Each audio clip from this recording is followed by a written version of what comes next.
as it shadowed fears that haunt me through the night.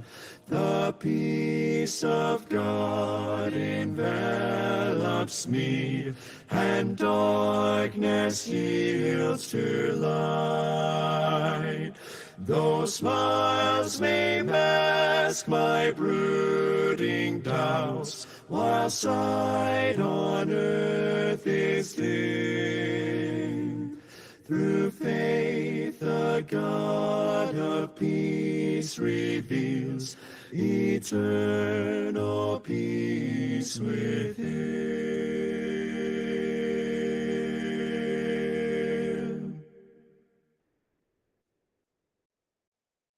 Oh, how sweet will be to meet the Lord when he comes in glory by and by. What a song of praise will be outpoured when he comes in glory by and by.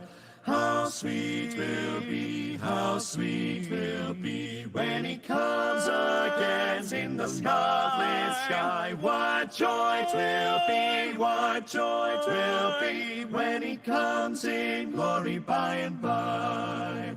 We will have our robes all white as snow when he comes in glory by and by.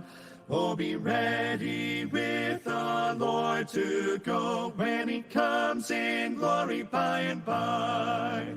How sweet will be, how sweet will be when he comes again in the scarlet sky. What joy 'twill be, what joy 'twill be when he comes in glory by and by.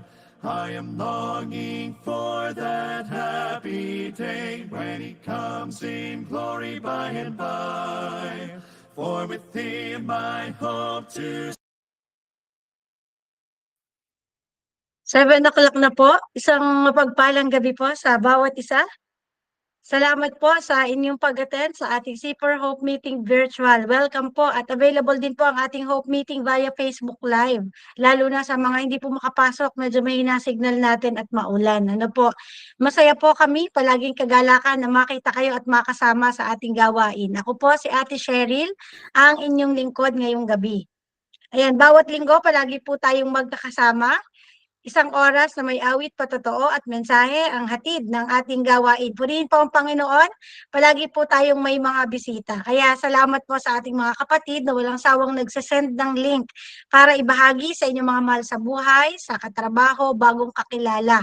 Ano po, kaya hamon ko po sa inyo kung kayo po ay bisita ngayong gabi, kung kayo po ay mapapagpala sa inyong mga mapapakinggan, makiisa po kayo sa pag-send ng ating link upang mas marami pa ang makapakinig ng mabuting balita na hatid ng ating Hope Meeting. Para naman muli niyo pong mabalikan at mapakinggan ang ating mga gawain ng mga nagdaang linggo, meron po tayong Facebook group at pinapost po natin lahat ng mga nakalipas na gawain. Ang pangalan po niyan ay C4 Hope Meetings. Ayan, group. Kaya pwede po kayong mag-join dyan. Kahit po kayo ay may comment, willing po kami at sagutin kung kayo ay may tanong. Even your prayer request, kagalakan po namin na isama kayo sa aming mga pananalangin. Muli po tayong magkakaroon ng breakout session after po ng ating gawain na ito. Kaya, ayan, salamat sa mga nakikibahagi dito at nakikiisa sa pag-share ng ating mga natutunan. Palagi po tayong simula sa pagbasa ng kanyang mga salita. Sabi po sa aklat ng Hebreo, Kabanatang 6, mga talatang 18 hanggang 19, hindi nagbabago at hindi man lang nagsisinungaling ang Diyos. Kaya tayong nakatagpo ng kanyang kalinga ay panatag ang loob na umaasa sa mga pangako niya. Ang pag-asang ito ang siyang matibay at matatag na angkla ng ating buhay. Purihin ang Panginoon sa kanyang mga salita. Ngayon po ay hinihilingan ko ang ating Missions Department Head, Kuya Lito Aguinaldo, para sa kanyang pagbati. Ay, mapagpalang gabi po sa bawat isa. Salamat po sa patuloy na pakikibahagi, pakikiisa sa gawain na ito. Sa kabila ng kapaguran galing sa trabaho, mga hamon sa ating mga buhay, sa abag at sa biyaya at habag ng Diyos, ay magkakasama tayo ngayong gabi. Welcome po sa ating virtual Hope Meeting. Pagbati po mula sa C4 Missions Department at salamat po tayo sa ating Diyos at sa ating mga tagapangunang elders, tech support, mga partner churches, sa ECC, sa Ambulong at dito sa C4. Sa iba't ibang kaparaanan po na nakakasama sa ministeryong ito ng paghahatid ng tunay at tiyak na pag-asa mula sa Diyos at sa kanyang mga salita. Ngayong gabi, hangad ko po na patuloy na makasumpong ng katatagan, kalakasan, pag-aalakan at malinaw na mensahe ng pag-asa ang bawat isa sa ating pagsama-sama ngayong gabi. Maraming salamat po. Maraming salamat, Kuya Lito, sa iyong pagbati. Sa pagkakataong ito, nais ko pong ibahagi. Ano nga po ba yung Hope Meeting? Bakit po ba tayo nagkakaroon ng ganitong gawain? Hope po stands for Household Opportunities, Presentation, and Experience. At ang C4 Hope Meeting po ay una, naglalayon na maibalita ang makapangyarihang pagkilos at mensahe ng Panginoon sa komunidad. Ikalawa, maibahagi ang galak na nadarama dahil lamang po sa biyaya ng ating Panginoon. At ikatlo, layunin po nito na mahamon ang bawat isa na tumugon sa Panginoon at makibahagi sa buhay na may pagpapahalaga sa Kanya at sa Kanyang kalooban. Kaya't sa bawat isa na naririto, wala po kaming ibang dalangin kundi ang mahamon kayo. Sa atin pong pagpapatuloy, tayo po ay umawit sa ating Panginoon. Awitin natin, Kay Buti Mo.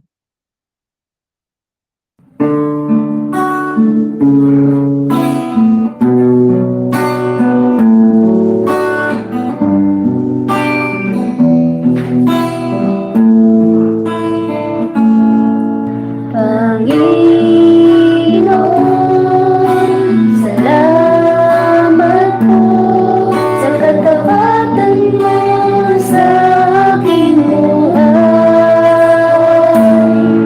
Kahit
Amen. Salamat sa napakagandang mensahe ng awit. Tunay na karapat-dapat nating papurihan at sambahin ang ating Diyos na buhay, sapagkat siya hindi nagbabago kailanman.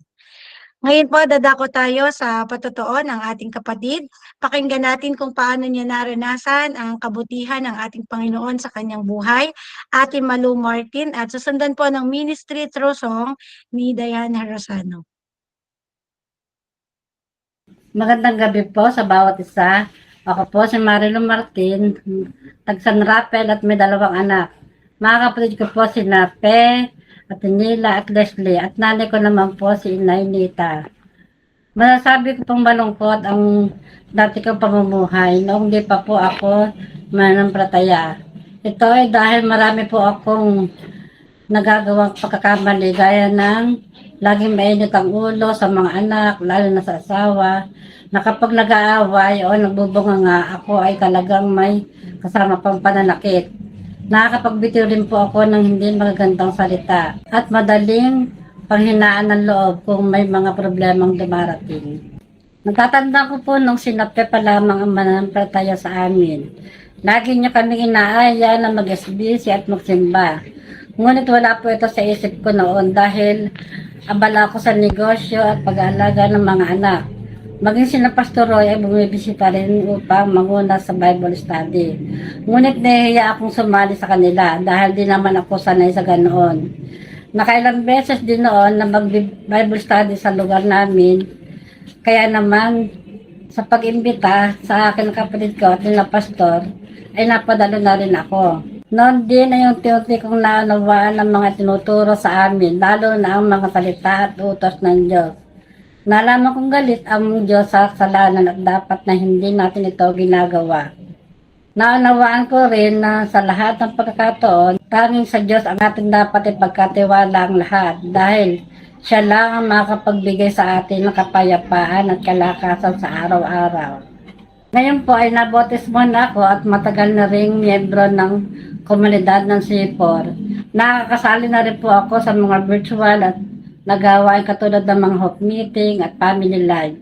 Kabilang din po ako sa Ijayra SBC na pinangungunahan ni Ate Nila. Gayon din po dahil sa biyaya ng Panginoon, patuloy akong nakapagbasa ng Biblia at nagiging gabay ko sa araw-araw. Dahil sa pagbabasa, mas marami pa po akong natutunan. Pinagpapasalamat ko sa Panginoon ang buhay ng mga tagapanguna ng C4 na walang sawang tuturo sa akin. Masasabi ko po mapalad ako at kinahabagan ng Diyos na nakakaattend ng gawain noon para sa Panginoon. Dahil dito, malaki po ang nabago sa akin at tanging sa biyaya ng Panginoon kung kaya naunawaan ko lahat at kung paano malulugod ang ating Panginoon. Nawala na po ang pagiging magagalitin ko at palamura at natuto akong maging mahinahon sa lahat ng pagkakataon. Ngayon, dumanas man ako ng maraming pagsubok, di na po ako natatakot na harapin dahil alam ko pong kasama ko ang Panginoon at siyang tutulong sa akin upang malampasan ko ang lahat ng aking problema. Salamat sa mga taong ginamit niya upang ako'y maturo ang maging mabuting tagasunod ng Panginoon. Tunay na napakabuti niya sa kabila ng pagiging makasalanan. Ako'y iniligtas niya mula sa poot ng Diyos. Kung kaya, pinupuri at pinasasalamatan ng ating Panginoon.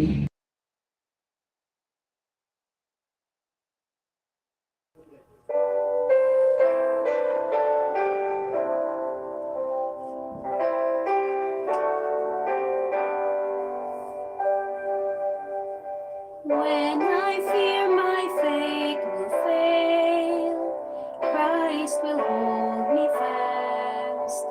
When the tempter would prevail, He will hold me fast. I could never give my whole through life's fearful path, for my love is soft and cold. He must hold me fast.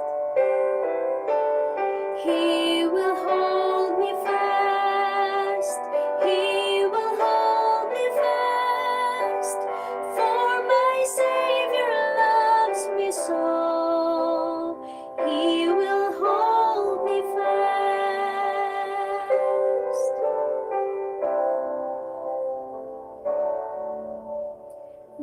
loves, He saves, are His delight. Christ will hold me fast, precious in His holy sight. He will hold me fast. He'll not let my soul be lost. His promises shall last. Bought by Him at such a cost. He will hold me fast. He will hold me fast.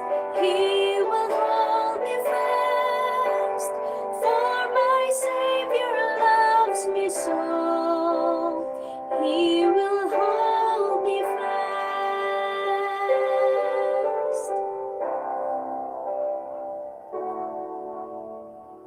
For my life He bled and died. Christ will hold me fast. Justice has been satisfied. He will hold me fast. Raised with Him to endless life. He will hold me fast. Till our fate is turned aside. When He comes at last, He will hold me fast. He will hold me fast. For my Savior loves me so. He will hold me fast. He will hold me fast. He will hold me fast. For my Savior loves me so. He will hold me fast.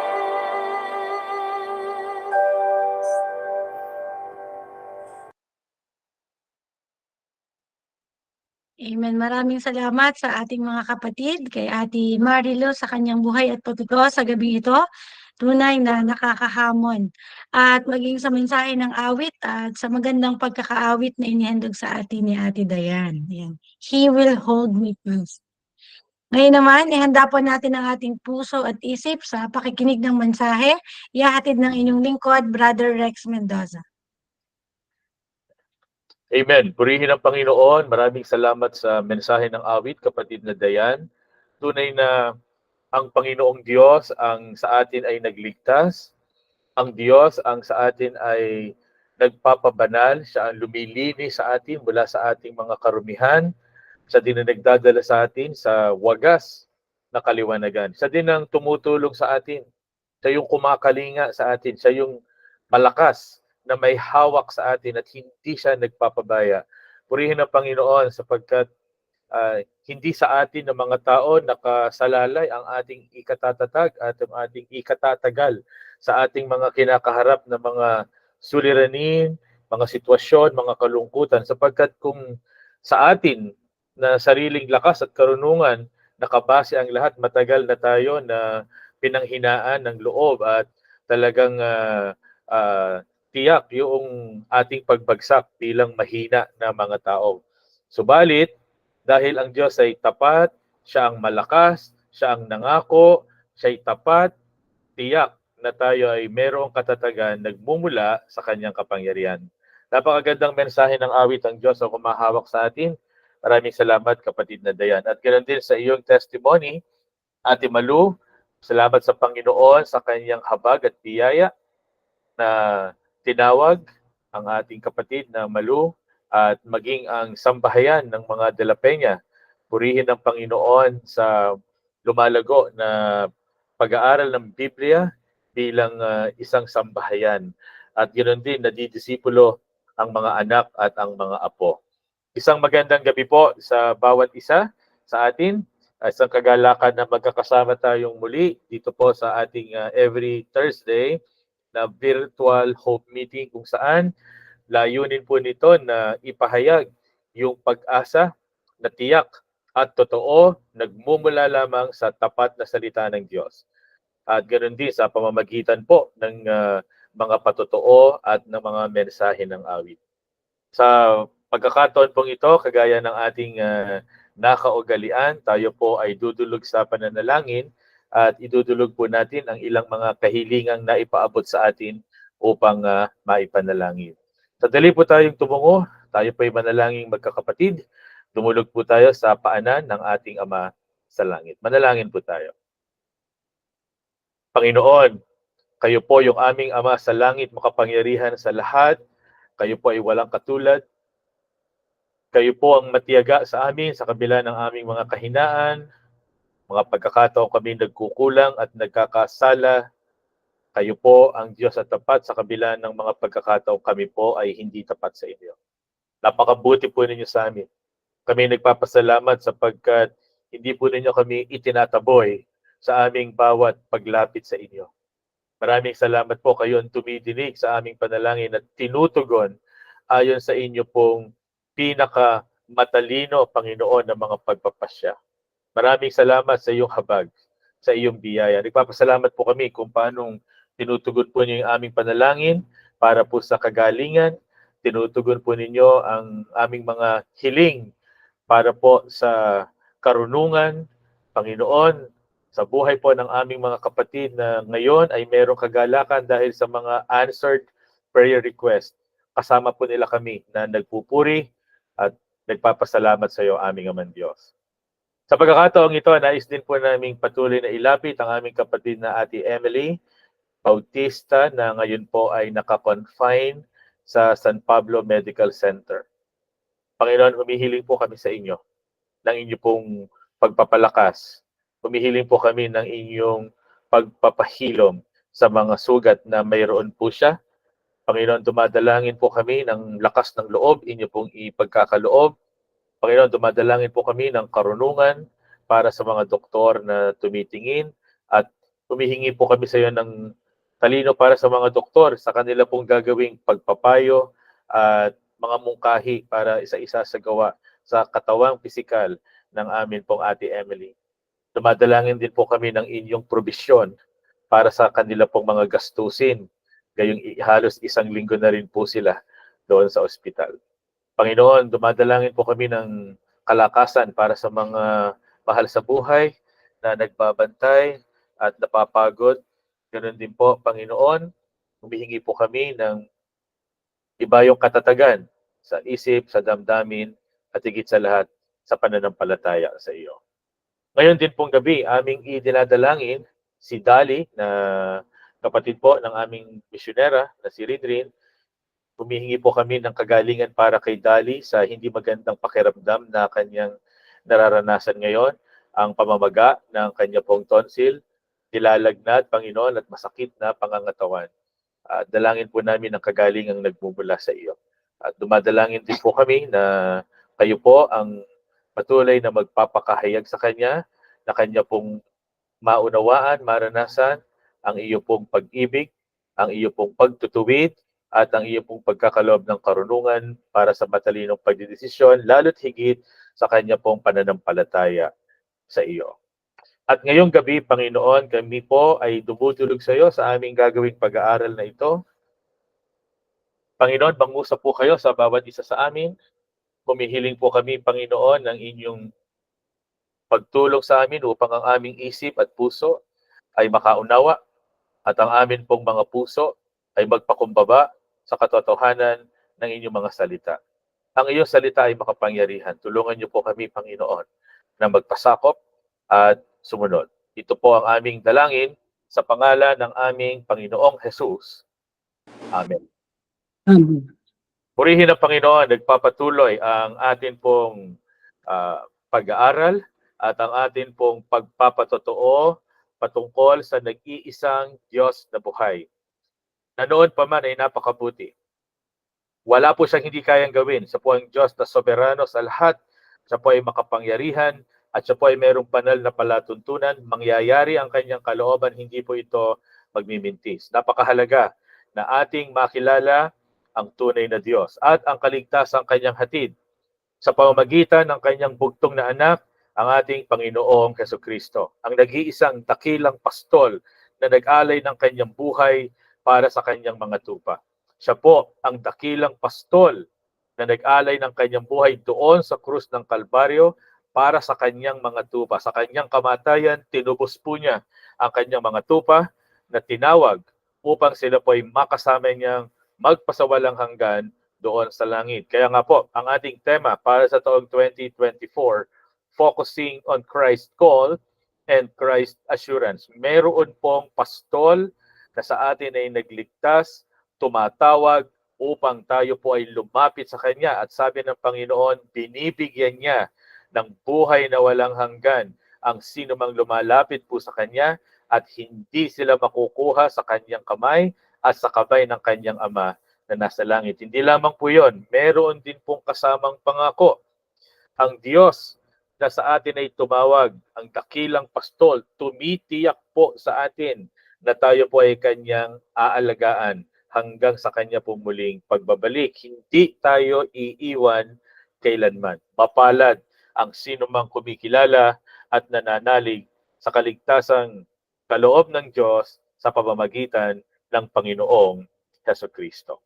Alam po ninyo, sa ating pagpapasimula ng pag-aaral ngayong gabi ng salita ng Diyos, ang bawat tao ay mayroong filosofiya na sinusunod sa kanyang buhay. Ito po yung kanyang patayan para sa kanyang pamumuhay, sa kanyang pag-uugali. Ito po yung mga konsepto na nasa isip niya at kanyang pinahahalagahan sa kanya po pamumuhay dito sa pansamantalang mundo bawat araw. Meron pong naniniwala sa Diyos, merong hindi. Kung hindi man siya naniniwala sa isang walang hanggan at personal na Diyos, meron naman po siyang ibang paniniwala. At nakikita po natin sa ating kapanahunan ngayon, yung mga tao, sila po ay may kamangmangan na lumilikha ng kanilang sariling sistema at paniniwala. Meron po halimbawa na naniniwala na sila po ay nabubuhay upang bigyang saya ang kanila pong mga sarili. Narinig niyo na po ba yung mga kanilang ipinamamarali at kanilang ipinangangalangdakan na filosofiya sa pamumuhay? Sabi po ng ilang mga tao ay maikli lamang ang buhay kaya dapat gawin natin lahat ng makapagpapasaya sa atin dahil kapag tayo ay nawala na sa mundong ito, wala na para labang tayong pula na maglalaho. Tila maganda, ano po? Ang magandang isipin, ano po, na gawin ang lahat na makapagpapasaya tapos para lang daw tayong bula na maglalaho. Pero hindi po yun totoo. Dahil alam po nyo kung ano ang katotohanan? Hindi tayo nabubuhay para sa ating mga sarili. Mayroong Diyos na sa atin ay lumikha at ang Diyos ay nagsasalita. Sinasabi niya ang kanyang katangian, dapat nating igalang ang kanyang katangian, dapat nating pangilagan ang kanyang kabanalan at ang kanyang mga salita na maliwanag niyang sinasabi ay dapat nating sundin sa ating mga buhay. At kapag tayo pumanaw sa mundong ito, tiyak na tayo haharap sa Diyos at magbibigay sulit sa Kanya.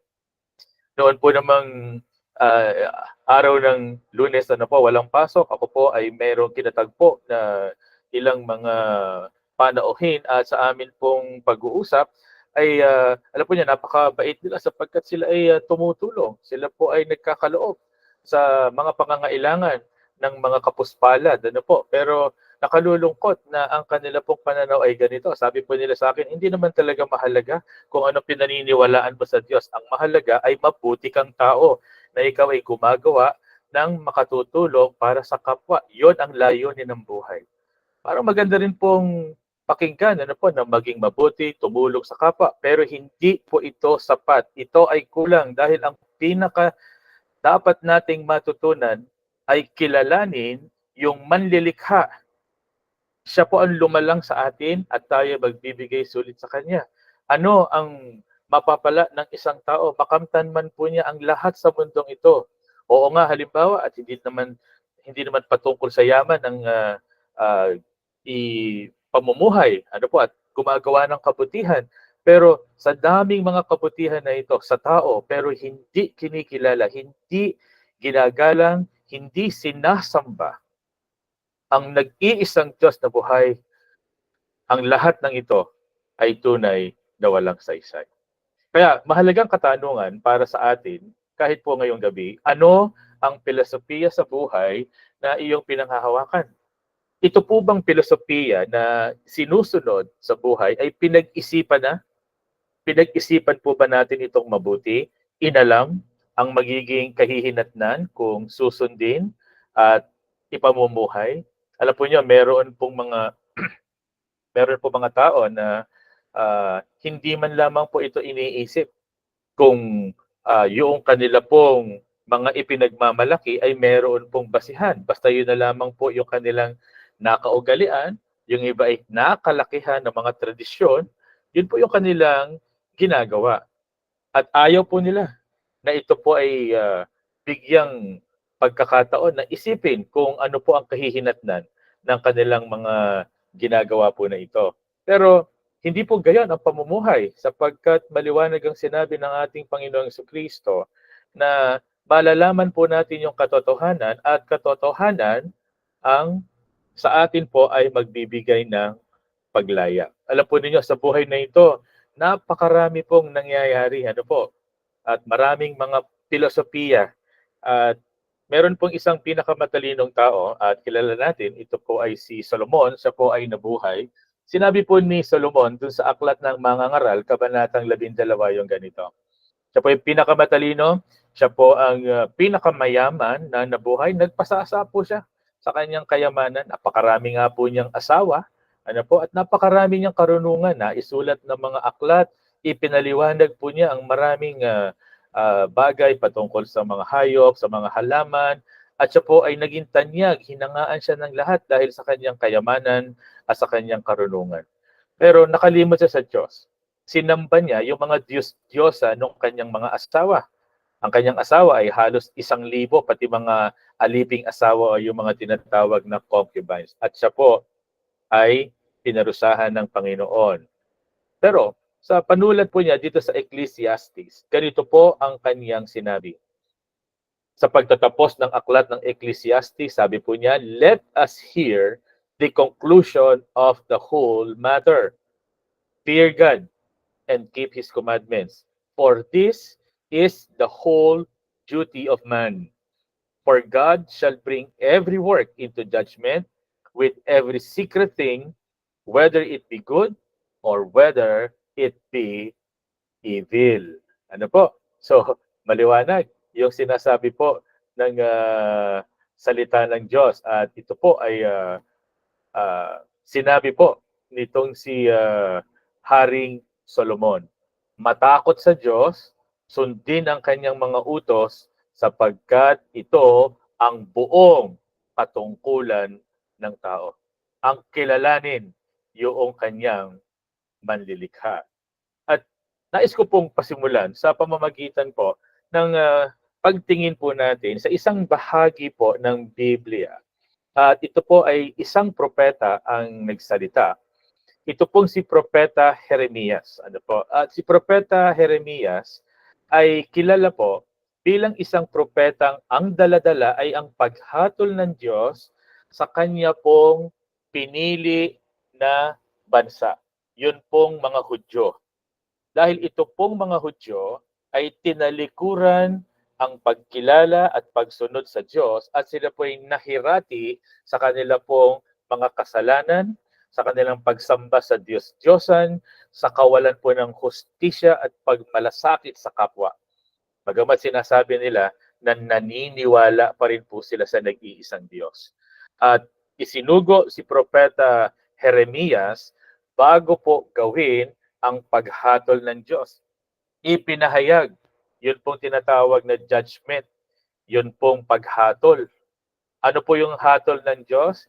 Na ang bansa po na ito ay sasakupin at sila po ay dadalhin bilang bihag dun po sa Babylonia. At sa maraming pagkakataon, sila po ay mananatili po doon bilang mga sakop ng kaharian po na ito o imperyo ng Babylonia. Bago po mangyari ang pagpaparusa, nandito po, pag-aaralan natin ngayong gabi kung ano po ang sinabi ng Diyos, kung ano po ang mensahe ng Diyos sa kanyang bayan na sa kanya ay tumalikod. Dito po sa Jeremias, Kabanata 2, talatang 11 ay ganito yung ating masusumpungan. Sabi po, Jeremiah chapter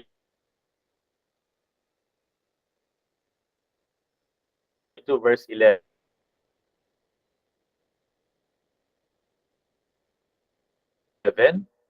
Mayroon bang ipinagpalit ako ng bayang aking pinarangalan? Sila'y sumamba sa mga Diyos-Diyosang wala namang kabutihang magagawa para sa kanila. Nandun po yung sumbat ng Diyos. Ano po?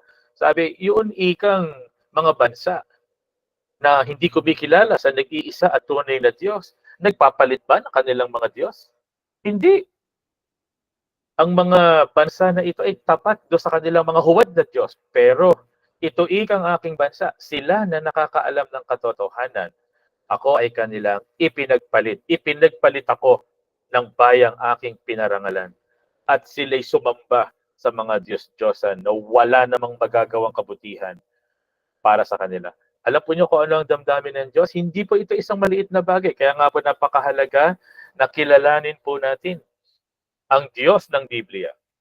Ang Diyos na nagsasabi ng katotohanan. Hindi dapat magmintis. Dapat nating makilala ang nag-iisang Diyos na buhay na kailanman ay hindi nagsisinungaling. Siya ay walang katulad. Sapagkat hindi po marapat na palitan ang nag-iisang Diyos. Kaya nga po doon sa pinag-aralan natin nung nakakaraan, sa 10 utos, walang ibang Diyos maliban kay Yahweh. At ito po, ang sabi ng Panginoon. Next slide, sabi po doon sa verse 12, manginig kayo sa takot, o kalangitan, manggilalas kayo, at manghilakbot, akong si Yahweh ang nagsasalita. At yun po ang palagi nating hamon sa inyo po na palaging kasama sa mga pag-aaral po na ito sa ating Hope Meeting. Palagi po naming binibigyan ng diin lahat po ng mga nakapagsalita, nakapagbahagi ng salita ng Diyos sa pamamaraan po na ito na virtual tuwing Thursday.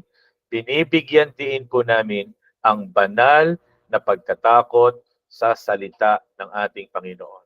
Hindi maaaring baliwalain ang salita ng Diyos, ang katotohanan ng Diyos. Hindi natin po pwedeng palitan, hindi natin pwedeng baguhin, hindi pwedeng dagdagan, hindi pwedeng bawasan. Dapat ang salita ng Diyos ay ating alamin at magkaroon tayo ng banal na pagkatakot. Ito po ang sabi po dito sa verse 13 ng chapter 2. 2 kasalanan ng aking bayan. Tinalikuran nila ako. Ako na bukal na nagbibigay buhay at humukay sila ng mga balon, ngunit mga balong butas na walang naiipong tubig. Sa English po yan, yung tinatawag na broken cisterns. Yun pong wala namang pong nahahawakan na tubig. Butas, walang saysay, sayang. Ano po? Ganun yung ginawang pagtalikod. Kumbaga po, napakahalaga lalo sa isang lugar na mainit. Ano po? Tuyong lupa, mga disyerto ang Palestina. Ano po? Ito po ay kailangan at napakahalaga ng tubig. Pero yun pong Diyos na kinikilalang bukal ng tubig, ano po, ay tinalikuran, siya na bukal na nagbibigay buhay at gumawa po ng mga sarili po nilang sisidlan na butas. Kagaya po ng susunod na larawan, ano po, humukay daw po. Humukay daw po na hindi naman po makapaglalaman ng tubig. Mamaya makikita natin kung anong gagawin sa mga kagaya po niyan. Na humukay po sila at iniwanan yung bukal ng buhay. Pag minsan po kasi nagmamarunong po itong mga tao, nagmamarunong po tayo. Kaya nga po, gusto nating makita ngayong gabi yung uri ng pamumuhay sa tila sirang tipunan ng tubig. Ano po ba ang mga pamumuhay na ito na ginagawa ng mga tao na inilalarawan po dito sa Jeremias Kabanatang 2? Una, ito po yung pagtalikod at pagre-rebelde sa Diyos. Meron po kasi naniniwala sa Diyos pero nakukuha pong tumalikod, nagre-rebelde sa salita ng Diyos, nabubuhay na parang walang Diyos. Ano po? binabaliwala yung katangian ng Diyos, yung karapatan ng Diyos, at kapangyarihan ng Diyos. Ang tawag po dito ngayon, ang termino po ay practical atheism. Naniniwala, kasi atheist, hindi po naniniwala na mayroong Diyos. Ano po? Pero, yung po mga practical atheist, naniniwala umano na mayroong Diyos, pero yung kanila pong pamumuhay ay para namang walang Diyos. Sila man ay guilty, sila man po ay kasama sa mga hahatulan ng ating Panginoon. Pangalawa po, na uri ng pamumuhay, yung nagtitiwala sa sarili po nilang dunong, sa kanilang sariling lakas, sa kanilang kapasyahan, na ang ugat naman po ay kamangmangan at magdudulot ito sa kanila ng kapahamakan. Akala po nila marunong na marunong sila. Akala po nila tama yung kanilang mga lakad. Sabi nga po nung Kawikaan, chapter 14, verse 12, may mga daan na sa tingin ng tao ay tama, subalit ang dulo nito ay kamatayan. Ang iniiwanan po yung katotohanan ng Diyos at yung kanilang sariling diskarte, yung kanilang sariling pasya, yung kanilang sariling pamamaraan. Yon ang kanilang sinusunod sa kanila po mga. Sinasabing naniniwala sa Diyos pero walang takot sa Diyos. Ito po yung pamumuhay na parang sirang tipunan ng tubig. At yung pangatlo, pagpapagal na walang saysay na nauuwi sa kahihiyan at sa kahatulan. Yung kanila po mga ginagawa, hindi nakatutulong sa kanilang sarili, hindi po nakatutulong sa mga sambahayan, kanilang kinabibilangan, at kahit pa sa kanilang kapwa. Tingnan po natin yung una, ano po, itong pagtalikod at pagre-rebelde sa Diyos. Pagre-rebelde po sa kung sino ang Diyos, yung kanyang katangian. Pagre-rebelde sa karapatan ng Diyos because sabi nga po natin sa atin pong mga naging unang pag-aaral, the rights of God. Meron pong karapatan ng Diyos bilang manlilikha sa mga tao na kanyang nilikha. Dapat natin siyang kilalanin at hindi baliwalain. Halimbawa po, hindi pa natin alam ang mga katangian ng Diyos. Hindi pa natin alam yung kanyang iba't ibang mga perfections. Hindi natin alam yung kanyang kapangyarihan. Yun pa lamang pong katotohanan na siya ang lumikha sa atin, meron siyang karapatan. At ang karapatang iyon, dapat nating kilalanin at hindi po natin baliwalain. Ang lumikha sa atin, ang talagang may karapatan sa atin pong mga buhay. Pero hindi lamang siya manlilikha. Siya po ay makapangyarihan sa lahat. Alam natin, siya po ay perpekto. Wala siyang hindi kayang gawin. Siya po ay omniscient. Siya po ay omnipotent. Ano po? At dapat po na tayo magkaroon ng banal na pagkatakot sa Kanya. Kaya po, ano po yung sinasabi po na sa talata? Ano po yung ginamit ng mga adjectives? Sabi po dito verb, ano po? Sabi, manginig kayo sa takot. Ano pa yung sabi? Manggilalas kayo at kayo ay manghilakbot. Kasi yun po yung hindi ginagawa dito pong mga tao, dito pong mga Israelita. At narito nga po si Propeta Jeremias, ito ang kanyang daladalang mensahe sa mga Hudyo na malapit ng hatulan. Tinalikuran niyo ang Diyos, nagrebelde kayo sa Kanya, ito ngayon ang nalalabi para sa inyo. Huwag nating maliitin ang kasalanan, yung pagtalikod sa Diyos at sa Kanyang mga salita. Alam po nyo, ang kaligtasan ay sa pamamagitan ng biyaya. Pero ang tunay po na naligtas sa biyaya ay kumikilala na ang Diyos ay Diyos na makapangyarihang nagligtas at bumabago sa ating mga buhay, na tayo po ay binabanal bawat araw. Tayo ay ginagawa na katulad ng ating Panginoong Jesucristo. Na ang pagiging makadiyos ay hindi lamang po sa ating mga bibig. Ano po? Kailangan nating makita na sa ating sarili tayong mahina, paulit-ulit tayong magkukulang. Pero dahil ang ating kaligtasan ay sa pamamagitan ng biyaya ng Panginoon, kaya natin na magpasakop at kaya po nating makapanagumpay.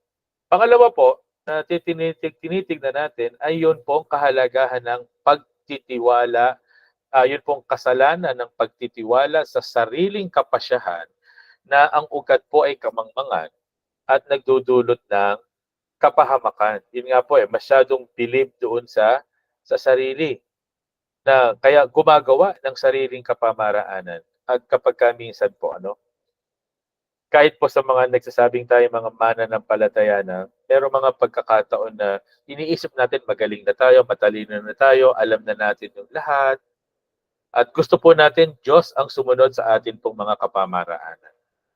Meron tayong mga ipinipilit. Pinagbibigyan natin yung ating mga sarili sa ating mga kagustuhan, sa mga kalayawan. Ipinipilit natin yung ating mga opinyon. Ipinipilit natin yung ating pamamaraan. Ano po ang sinasabi ng Diyos dito? Yun po, mga balong butas at walang naiipong tubig. Ibig sabihin po, walang saysay, walang kwenta. Kailangan nating makita. Hindi tayo dapat manangan sa ating sariling kapamaraanan. Hindi tayo dapat manangan sa ating sariling mga pamamaraan sa buhay. Kailangan natin ng Diyos. Sa Biblia po, particularly dito po sa Aklat ng Kawikaan, laging dinidifferentiate yung matalino tsaka po yung mangmang. Ang ating Panginoong Hesukristo ay meron din pong sinabi patungkol sa dalawang tao na nagtayo po ng tahanan, nagtayo ng bahay. Merong nagtayo ng bahay sa batuhan at merong nagtayo ng bahay sa buhanginan. Sino po yung nagtayo ng bahay doon sa bato? Yun pong nagtayo ng bahay doon sa bato ay yun pong nakikinig at nagsasagawa ng salita ng Diyos. Yun pong nagtayo ng bahay sa buhanginan ay yun pong nakikinig pero hindi naman isinasagawa yung kanyang napapakinggan. So ano po ang nangyari? Siguro nakatira sila doon sa kanilang mga bahay. Okay, meron silang bubong, kasama nila yung kanilang pamilya. Pero nung dumating ang malakas na ulan, bumaha, naanod po yung bahay na nakatayo sa buhanginan. At yun pong nakatayo doon sa bato ay naging secured. Ganon din naman mga minamahal na kaibigan. Po pwedeng tayo nakikipakinig, pero kung hindi naman tayo gumagawa ng sinasabi ng salita ng Diyos, ay sayang ang lahat ng ito. Tayo ay mapapahamak. Nararapat na yung ating napapakinggan ay sa tulong ng Diyos na atin itong maunawaan, ito rin ay ating maisagawa. Yung pangatlo, na dulot nito ay dapat na merong karunungan at nagpapakumbaba, yung pagpapagal na walang saysay.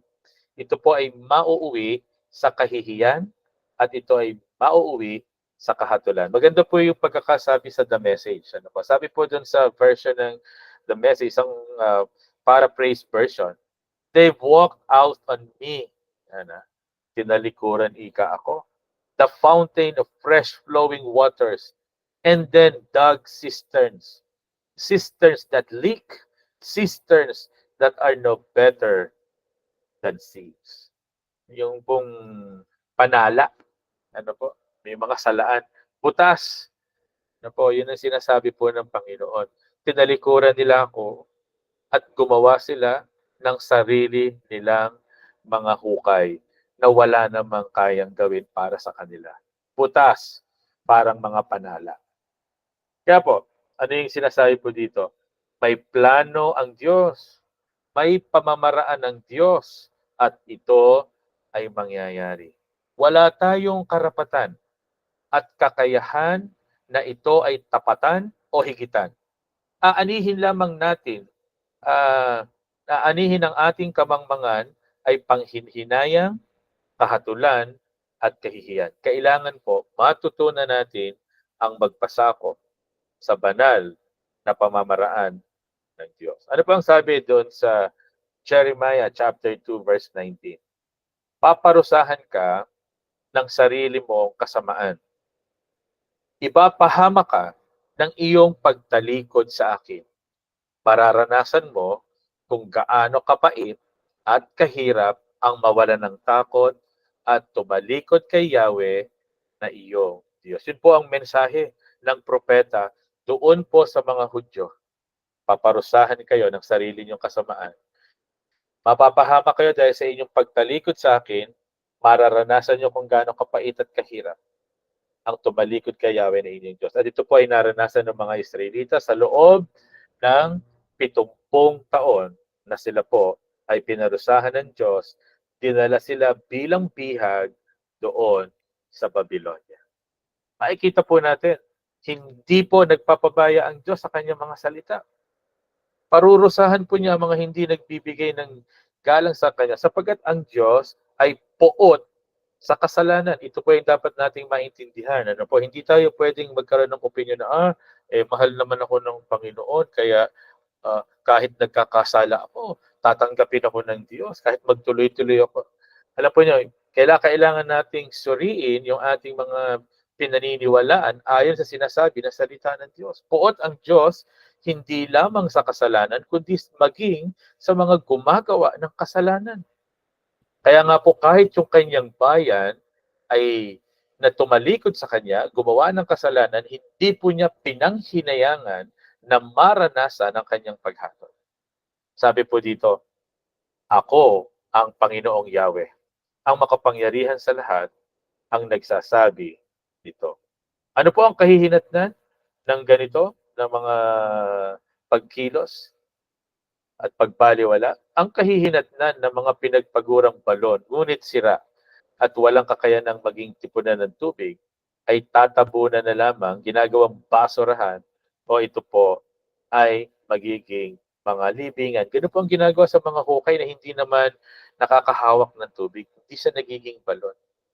Pero yun pong mga balon, ano po, yung kakayanan na makapag-ipon ng tubig, ito ay nagiging pagpapala, hindi lamang dun sa nakahukay nito, kundi maging dun sa mga nabebenepisya nito. At ang Diyos ang siyang nagbibigay po ng tubig na nagbibigay buhay sa atin. Sa ganitong pagtalikod at pagre-rebelde sa Diyos, hindi maaaring masiyahan kailanman ng tao. Huwag po nating iisipin na hindi kasi ako masaya sa Diyos kaya gagawin ko yung gusto ko para ako maging masaya. Imposible po. Hindi maaaring masiyahan kailanman ang taong tumatalikod at nagre-rebelde sa kanyang manlilika. Wala siyang pag-asa na matatanaw dahil sa kanyang kalalagayang makasalanan at isinumpa. Paano tayo mapapagpala? Paano tayo tunay na magiging masaya? Dahil sa habag at biyaya ng Diyos sa pamamagitan ni Hesukristo, isang bukal ang ngayoy dumadaloy. A river of life. Ito'y buhay na tubig na dinisenyo upang masiyahan ang pinakamalalim na pananabik ng ating mga kaluluwa sa Diyos. Yung mga pinaka-aasam, yung mga pinakananais natin, yung fulfillment, yung satisfaction sa Diyos, lamang ito masusumpungan. Pero pag tayo tumalikod sa Panginoon, sa pamamaraan ng Diyos, kahit na anong gawin natin, pag nilabanan natin ang salita ng Diyos, mauuwi ito sa kapahamakan. Ang buhay na tubig na ito ay nakaugat sa hindi nagbabagong katangian at otoridad ng salita ng Diyos at sa kapangyarihan ng Espiritu.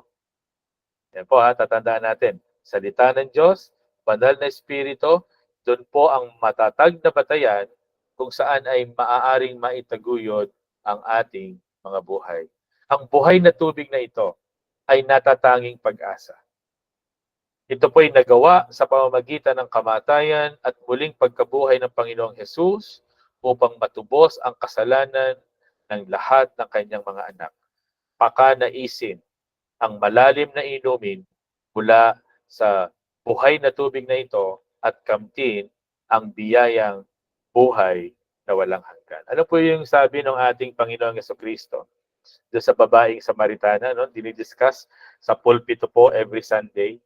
Sabi ng Panginoong Jesus doon sa babaeng Samaritana na nagmamalaki na si Jesus daw ay walang panalok na tubig, siya meron. Kaya siya ang makakakuha ng tubig. Ano po? Pero sabi po ng Panginoong Jesus, sumagot si Jesus, Ang bawat uminom ng tubig mula dito sa balong ito, mauuhaw muli. Ngunit ang sino mang uminom ng tubig na ibibigay ko sa kanya, hindi na muling mauuhaw kailanman. Ang tubig na ibibigay ko, magiging batis sa loob niya at patuloy na bubukal at magbibigay sa kanya ng buhay na walang hanggan. Ito po yung lagi kong binabanggit na sinabi po ni Blaise Pascal, ano po, isang scientifico at isang mananampalataya. Sabi niya, this infinite abyss can be filled only with an infinite and immutable object. In other words, by God. Meron daw pong mga balon, pangin, malalim sa ating mga pagkatao at pinipilit daw ng mga tao na punuan po yung balon na yan, yung mga pangin na yan, na hindi po nila kayang punuan. Kaya lahat ay kulang, walang saysay. Yung iba nadadaya lang ng kanilang mga sarili, akala nila napupunuan nila. Pero dadating at dadating sa kawalan, dadating na sila'y mapapahiya. Makikita nilang walang saysay ang lahat. Bakit? Sapagkat ang disenyo po nitong bangin na ito, nitong balong napakalalim na ito, isa lang ang makapupuno. Ang makapupuno po ay ang Diyos na walang hanggan. Ang Diyos na makapangyarihan sa lahat. Minsan sa pista ng mga Hudyo ay tumayo ang Panginoong Jesus. Dito po sa John chapter 7, isa sa napakagandang pangyayari sa buhay ng ating Panginoong Jesus. Nagsa-celebrate sila ng pista at ang ginagawa nila dito sa pista nito, pinahahalagahan po nila yung pagkakataon na nandoon sila sa disyerto, walang tubig at inaalala nila na Diyos ang nagbigay sa kanila ng tubig. Ano po? Alam po niyo, tumayo ang Panginoong Jesucristo. Sabi dito, sa kahuli-hulihan at pinakatanging araw ng pista, tumayo si Jesus at nagsalita ng malakas. Kayong mga nauuhaw ay lumapit sa akin. At ang lahat ng nananalig sa akin ay uminom, sapagkat sinasabi sa kasulatan, mula sa puso ng nananalig sa akin ay dadaloy ang tubig na nagbibigay buhay. Ang tinutukoy niya ay ang espiritong tatanggapin ng mga sumasampalataya sa Kanya. Yun pong ginagawa doon sa pista na yon na sineselebrate ng mga Hudyo ay sinabi ng Panginoon, ako ang makapagbibigay sa inyo ng tubig na yan. Sino mang nauuhaw, lumapit sa akin. Nagbibigay ng Panginoon ay ang kaligtasang mula sa Kanya at ang banal na spiritong ipinangako na tatanggapin ng lahat ng mga sumasampalataya. Kaya nga ang tanong po sa atin ngayong gabi, sumasampalataya po ba tayo? Sabi po ni John Flavel, ano po, Christ is the very essence of all delights and pleasures, the very soul and substance of them. All the rivers are gathered into the ocean. So Christ is that ocean in which all true delights and pleasures meet. Ang Panginoong Jesucristo ang talagang tanging makakatugon sa lahat na makapagpapasaya, sa lahat ng makapagbibigay sa atin ng kaluguran, walang kapantay ang maibibigay ng Panginoong Jesucristo. Dapat mo siyang kilalanin. Kung ikaw ay kanyang tupa, tinatawag ka ng ating pastol, lumapit ka sa tupa, lumapit ka bilang tupa sa ating dakilang pastol, kilala mo ang kanyang tinig, lalapit ka sa kanya para sa buhay na walang hanggan. Alam po niyo, tayo po ay makasalanan, sabi doon sa susunod na slide, tayo marumi, wala tayong pag-asa, subalit, dahil po dyan, tiyak yung ating kaparusahan. Kaya anong ginagawa natin? Tumatakbo tayo sa ating pastol, sa ating Panginoong Jesucristo na tumatawag sa atin, na nagsasabi, nasa Kanya ang kaligtasan. Nasa Kanya ang buhay na walang hanggan. Oo, hindi tayo karapat-dapat. Ipinakita ng malaking bundok ng Sinai nang ibigay ang kautusan. Meron tayong pagkakita sa bundok ng Sinai, ang kautusan, hindi natin maaabot ang pamantayan ng Diyos. Makasalanan tayo, paparusahan. Yun ang mensahe ng bundok ng Sinai. Nagsalita ang Diyos sa kanyang napakataas na pamantayan. At nakikita natin, hindi natin kaya. Mapaparusahan tayo. Pero doon, sa bundok ng Kalbaryo, sa burol, ipinako ang ating Panginoong Jesucristo dahil sa Kanya, merong kaligtasan. Dahil sa Kanya, merong kapatawaran. Siya ang nag-iisang daan, katotohanan, at buhay. Sa Kanyang biyaya na ito, tiyak ang kalinisan, tiyak ang kapatawaran, tiyak ang kaliwanagan, tiyak ang buhay na walang hanggan. Kaya kaibigan, ano ang dapat gawin? Pakinggan ang tawag ng ating dakilang pastor. Pag narinig natin ang kanyang salita, magpakumbaba tayo. Aminin natin, wala tayong kayang gawin para iligtas ang ating sarili o para maabot ang pamantayan ng Diyos. Hindi natin kaya. Paniwalaan natin, we must believe. Iisa ang solusyon.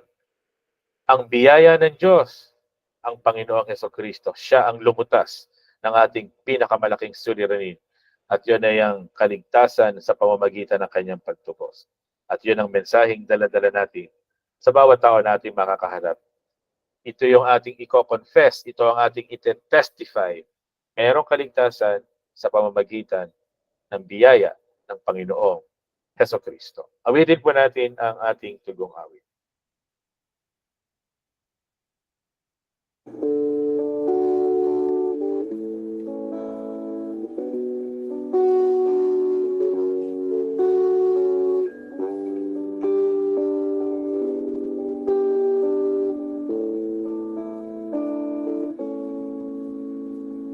Narito ang puso ko, naghihintay sa'yo, naghahanga ng paglilinis mo. Narito ang puso ko, umaasa sa'yo, naghahangad ng pangunawa mo. Linisin mo ako, O Panginoon, linisin mo ako, O Panginoon, linisin mo, Jesus, bawat sulok ng pusong ito, pintig nito'y luhat daing, tanging sa'yo lamang inihain. Na tayo po ay manalangin. Wala po kaming kayang gawin upang linisin ang aming mga sarili. Sino man pong tao, sino mang iba, Panginoon, wala din kayang gawin upang kami matulungan sa aming abang kalalagayan. Pero kayo po na mabuting Diyos ang gumawa ng nag-iisang daan, iisang solusyon. At ito po ay ang iyong bugtong na anak, ang nag-iisang tagapagligtas na dapat naming panampalatayanan, ang aming Panginoong Jesucristo. Tulungan po ninyo kami na magpakumbaba at kilalanin ang iyong salita, ang iyong paraan. Huwag kaming magmarunong, huwag kaming gumawa ng aming opinion, at huwag kaming manatili sa aming mga kamangmangan at nakasanayan. Kundi bagkus malaman namin ang katotohanan at kami po ay mapalaya. At iyon po ang katotohanan. Ang Panginoong Jesucristo ang nag-iisang daan, katotohanan at buhay, na siya ang nag-iisang tagapagpalaya. Kung paano sinabi ng aming Panginoong Jesus, ang sino mang pinalaya ng anak ay tunay na malaya. O Panginoon, tulungan po niyong bawat isa sa amin. Patuloy po kayong mangusap sa bawat isa sa amin. Ito po ang aming dalangin sa pangalan ng aming Panginoong Jesus. Amen. Magandang gabi po sa bawat isa sa inyo. Maraming salamat po, Brother Rex, sa kapahayagan ng kanyang mga salita. Nawa ang bawat isa po sa atin ay tunay na napagpala at nahamon. Masumpungan tayong may katapatan na nagbabahagi ng kanyang mga salita. Ngayon naman po ay ang ating mga pasasalamat kung kayo po ay napagpala sa ating mensahe ngayong gabi sa inyong nasaksihan. Malaya po kayo mag-unmute, mag-raise hand o kaya naman ay mag-comment sa ating chat box. Ayan, nagpapasalamat po tayo sa ating mga kapatid na nagpagal at nagkaroon ng bahagi sa gawain ito, kay Kuya Lito, kay Ate Malu, kay Dayan, sa ating C4M3, sa ating Kuya Rex, at maging sa ating nanood sa ating Google Meet. Kanina 59 po yan, at maging sa ating Facebook Live. Ayan, kung wala na po, inaanyayahan ko po ang bawat isa na mag-open ng ating camera para po sa ating picture taking. Ayan. Okay. Wait po natin yung iba. Sige po, bibilang po ako ng 3. 1, 2, 3. Isa pa po. 1, 2, 3. Thank you po sa bawat isa. God bless po. See you po sa ating breakout session. Salamat. Sige po, sa bawat isa. Thank you po, Brother Red. Salamat po sa inyo. Thank you po, Pastor Ren. Po, welcome. Salamat din po sa bawat isa. God bless.